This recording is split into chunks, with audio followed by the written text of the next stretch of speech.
এক ঘুমের সকাল। আমার যে কী যে হয়েছিল জানি না। রাত্রিরে সেই ঘুমিয়েছি আর ঘুম ভেঙেছে পুরো সকাল ভোর ৫টার সময়তে। উঠেই তাকিয়ে দেখি ঘড়ির দিকে ৫টা বাজে। উঠে তারপর তার ঘুম আসলো না। উঠে তারপর ঠাকুরের নাম নিলাম, নিয়ে তারপরে চলে আসলাম সোফাতে। জানো তো, একবার হলেও কিন্তু রাত্রিবেলাতে আমি উঠি, কিন্তু কালকে কী যে হয়েছিল জানি না। এক ঘুমে সকাল হয়ে গেছে, এটা নিজেই আমি অবাক হয়ে গেছি। তো খুব ক্লান্ত হয়তো ছিলাম আমি, তার জন্যই হয়তো শুয়েছি বিছানায় কি ঘুমিয়ে পড়েছিলাম, তাই হয়তো ঘুম ভেঙেই দেখছি সকাল হয়ে গেছে। যাই হোক, হ্যালো সবাই, তোমরা সবাই কেমন আছো? আশা করি খুব ভালো আছো, আমিও ভালো আছি গো। তো চলে এসেছি এখন ছাদে। ভোর তখন বাজে 5টা 15, মানে সকালই ধরো। আর এখানে দেখো কিছু মানুষ রাস্তায় এখন হাঁটাহাঁটি করছে। আর সকালের এত সুন্দর হাওয়া দিচ্ছিল কি বলবো, খুব ভালো লাগছিল, খুবই সুন্দর লাগছিল। আমিও তারপরে একটু ছাদে হাঁটাহাঁটি করে নিচ্ছিলাম। আর তোমাদেরকে ফার্স্টে আমি দেখালাম ফুল, সাদা ফুল, ওটা আমার বর লাগিয়েছিল, গাছ কিনে নিয়ে এসে সেই ফুলগুলো ধরেছে আর হাওয়াতে সব চারিদিকে ছিটিয়ে গেছে, তাই আমি তুলে তোমাদেরকে দেখালাম। আর পদ্ম গাছে দেখলে 4টে পদ্ম ফুল ধরেছে, সেটাও খুব সুন্দর লাগছিল, গাছে বেশ ভালোই লাগছিল, তাই আমি তোমাদের সঙ্গে একটু শেয়ার করলাম। তারপরে তো ভাবলাম না, লেট হয়ে যাচ্ছে, নিচে যেতে হবে, নিচে গিয়ে এখন কাজগুলো কমপ্লিট করতে হবে, নাহলে অনেকটা লেট হয়ে যাবে, তখন আবার বরের টিফিন বানাতেও দেরি হয়ে যাবে অনেকটা। তো তাড়াতাড়ি ঝটপট নিচে এসে আর এই দেখো কাজ কিন্তু স্টার্ট করে দিয়েছি। আর এই ঘরটাতে আমরা ব্যবহার করি না তা না, ব্যবহার করি খুব কম। এখন যেহেতু গরম পড়ে গেছে, এই ঘরটা আমরা এখন ঘুমোই না। তোমাদেরকে তো এর আগে ভিডিওতে আমি বলেছি, যারা তোমরা আমার প্রথম থেকে ভিডিও দেখে আসছো তারা তো জানোই। ঘরটা শীতের সময় আমরা থাকি, যেহেতু শীতের সময় ঘরটা খুব গরম হয়ে থাকে আর ঠান্ডাটা কম লাগে। আর পাশের ঘরে তখন তো শোয়াই যায় না, খুব প্রচণ্ড ঠান্ডা লাগে, তার জন্য তখন আমরা এই ঘরটায় চলে আসি। আর এই ঘরটা আমার মানে ছোট্ট হলেও না, এই ঘরটা আমার খুব পছন্দের ঘর, খুব ভালো লাগে। কেন বলছি, কারণ যখন আমাকে অরিত প্রথম ফার্স্ট টাইম নিয়ে আসে, তখন কিন্তু এই ঘরটাতেই নারায়ণ পুজো হয়েছিল আর এই ঘরটায় আমাকে বসতে দিয়েছিল। তো সেজন্য এই ঘরটা আমার আরও খুব পছন্দের, আর আমার খুব মনেও পড়ে সেই দিনটার কথা। আর তোমাদেরকে বলি নারায়ণ পুজোর কথা, যখন আমাকে প্রথম নিয়ে আসা ওদের বাড়িতে, তখন নারায়ণ পুজো দিয়েছিল বাড়িতে, নারায়ণ পুজোর দিন আমাকে নিয়ে এসেছিলো। আর কালকে কিন্তু আমাদের বাড়িতে নারায়ণ পুজো হবে, তো তোমাদেরকে জানাইনি, আমি এই ব্লগে জানিয়ে দিলাম। তো কালকে কি কি করছি না করছি, পুজোর সমস্ত ব্লগ তোমরা দেখতেই পাবে।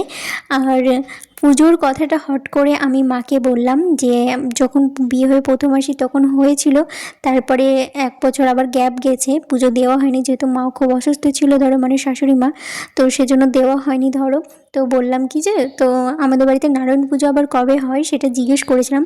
তো বললাম আমরা যখন বাড়িতে এসেছিলাম তখন সেই একটা ভালো দিন দেখে তখন দেওয়া হয়েছিল, সেই দিন দেখেই পুজোটা দেওয়া হয় এরকম বলেছিল। তো আবার দেখতে হবে কোন একটা ভালো দিন আছে, তো কালকে একটা ভালো দিন আছে। কালকে যেহেতু গুরু পূর্ণিমা, কালকে খুব একটা ভালো দিন, কালকে অনেকের বাড়িতেই পুজো হবে, দিনটা সত্যি খুবই ভালো, আমাদের বাড়িতেও হবে। তোমাদের সঙ্গে তো সবটাই শেয়ার করব বললাম, তোমরা দেখতে পাবে, সমস্ত ব্লগ আমি দেব। আর যাই হোক, এদিকে কিন্তু আমি নিচে চলে এসেছি, নিচে এসে কিন্তু ওপরের কাজ কমপ্লিট করে নিচে এসে সদর দরজাতে জল দিয়ে তারপরে চলে আসলাম ভেতরে। ভেতরে কিন্তু এসে আমি ঝাড় দিয়ে দিয়েছি, তোমরা দেখতে পেলে। তারপরে এই যে মুছছি আমি এখন, ঘরটাও কিন্তু ঝাড় দেওয়া হয়ে গেছে, মোছা হয়ে গেছে, যেহেতু ঘরে শাশুড়ি মা ঘুমোচ্ছে নিচে। জানলা খোলা ছিল কিন্তু ঘরে লাইট জ্বালায়নি, অন্ধকারই ছিল, যেহেতু শাশুড়ি মা ঘুমাচ্ছে ওর জন্য লাইটটা জ্বালাইনি ধরো। তো অন্ধকারের মধ্যে কাজটা করলাম, কমপ্লিট হয়ে গেছে, তারপরে কিন্তু চলে আসলাম আমি ওপরে। ওপরে এসে এই যে এখন বাসি ড্রেস চেঞ্জ করে নিলাম। চেঞ্জ করার পর তোমাদেরকে আগের আমি ব্লগে বলেছিলাম, আমি কিন্তু ফার্স্টে ব্রাশ করি না, আমার এটা আগাগোড়া থেকেই অভ্যাস। সমস্ত কাজ কমপ্লিট করে নিই, তারপরে কিন্তু লাস্টে আমি ব্রাশ করি। তোমরা দেখতেই পেলে সমস্ত কাজ কমপ্লিট করলাম, লাস্টে ব্রাশ করলাম। হ্যাঁ, তোমরা কিন্তু আমাকে ফার্স্টে ব্লগেই দেখেছো যে আমি জল খেয়েছি, আমি কিন্তু ঘুম থেকে উঠেই বাসি মুখে কিন্তু আমি জল খাই। কেন বলো তো, যখন আমার প্রথম বেবি মিসক্যারেজ হয়ে গিয়েছিলো তখন কিন্তু আমার দিদত্ত স্যার বলেছিল, তুই খালি পেটে মানে খালি বাসি মুখে ঘুম থেকে উঠেই জল খাবি, যতটা পারবি জল খাবি, তো গ্যাস অম্বলটা খুব কম হবে আর খিদে পাবে, তাই বলেছিল। আর খালি পেটে জল খেলে খুবই ভালো শরীরের পক্ষে, সেরকম বলেছিল আমাকে। তো সেটাই আমার মাথায় ঢুকে গিয়েছে, তারপর থেকেই কিন্তু আমি স্যারের কথা শুনে আমি তখন থেকে অভ্যাস করে নিয়েছি। আমার প্রথম প্রথম অসুবিধা হতো, ধরো গা পাক দিত, খেতে পারতাম না, ছোটো গ্লাসের মানে 1 গ্লাস করে নিয়ে খেতে খেতে এখন আমি 1 গ্লাস 2 গ্লাস কোনো আমার ব্যাপার না, আমি এখন খেয়ে নিই, কোনো এখন কিছু মনে হয় না, আর আমার গা পাক দেয় না। না। তো এখন বরঞ্চ আমার জল না খেলেই আমার মানে ভেতরে মানে অম্বল অম্বল মনে হয়, কীরকম একটা অস্বস্তিকর বোধ লাগে আমার।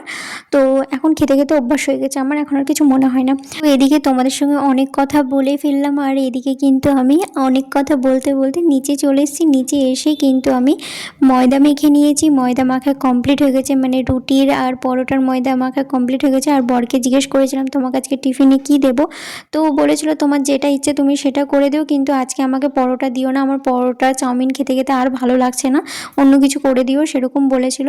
তারপরে আমি বললাম তাহলে চিড়ের পোলাও করে দেবো, তো বললো দাও তাহলে।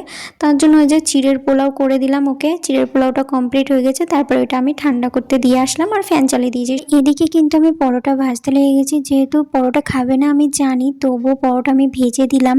যদি খেয়ে যায় একটা পরোটা তাও তো খেয়ে তো যেতে পারবে, কিন্তু তবুও খেয়ে যায়নি, আমি অনেকবার বললাম। আর এসে যদি খাই তো খেয়ে নেবে, কোনো ব্যাপার না, কারণ ভাত তো পছন্দ করে না খুব একটা। তো এসে যদি খায় তো খাবে, সেজন্য আমি পরোটা আবার করে রেখে দিলাম।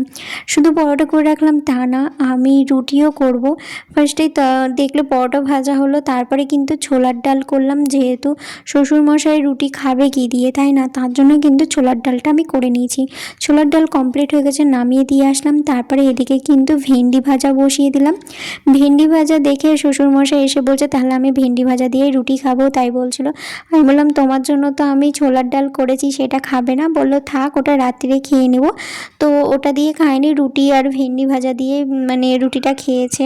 রুটি ভাজা তো কমপ্লিট হয়ে গেল, তারপর শাশুড়ি মা বলছিল খেতে দে, তখন আমি বললাম তাহলে তুমি একটু নিয়ে নাও আর বাবাকেও একটু খেতে দিয়ে দাও, তাই বললাম। তারপরে আমার কাছ থেকে রুটি নিয়ে গেল আর বাবাকে দিল, দিয়ে নিজে খেলো। আর আমাকেও জিজ্ঞেস করছিল তুই এখন কি খাবি, তাই বলছিল। তো আমি বললাম এখন কিছু খাবো না, আমার খিদে পেলে আমি পরে খেয়ে নেবো, যেহেতু আমি হরলিক্স আর বিস্কুট খেয়েছিলাম, পেটটা ভরাই ছিল, তার জন্য আমার খিদে পেয়েছিল না। আর এদিকে কিন্তু অলরেডি আমার দুপুরের রান্না কমপ্লিট হয়ে গেছে। দুপুরে আজকে সেরকম কিছু রান্না করলাম না, শ্বশুরমশাই বলছিল মাছ এনে দিবে, তাই বলছিল তেমন আজকে মাছ আনতে হবে না, কালকে যেহেতু বাড়িতে পুজো, আজকে আমাদের বাড়িতে নিরামিষই রান্নাটা হোক, সবাই আজকে নিরামিষ খাবো, সেটাই বললাম। তো বললো নিরামিষ কী রান্না করবি বল। তো আমি বললাম ভাত করছি, ভেন্ডি ভাজা তো হয়ে গেছে, দেখো ভেন্ডি ভাজা, আর পাতলা করে আলু দিয়ে পটল দিয়ে বড়া ভেজে ঝোল করেছি, যেহেতু ডাল করিনি তার জন্য এটা ঝোলই করেছি, নাহলে ভাতটা কী দিয়ে খাবো, তাই না বলো, তার জন্য আর ঝোল করেছি। আর সেরকম আজকে রান্নাবান্না করিনি, এই সিম্পল রান্নাই করেছি। তারপরে গ্যাস মুছে তারপরে বাসনগুলো ধুয়ে তারপরে আমি উপরে আসলাম, উপরে এসে স্নান করলাম, স্নান করে এই সবে মাত্র একটু বসলাম। সকাল থেকে ঘুম থেকে ওঠার পরে কী কী করলাম তোমরা তো এই ব্লগে সমস্ত কিছুই দেখতে পেলে। আর আমার এই ব্লগটা তোমাদের কেমন লাগলো অবশ্যই তোমরা কমেন্ট করে জানিও। দেখাচ্ছি নেক্সট ব্লগে, বাই সবাইকে।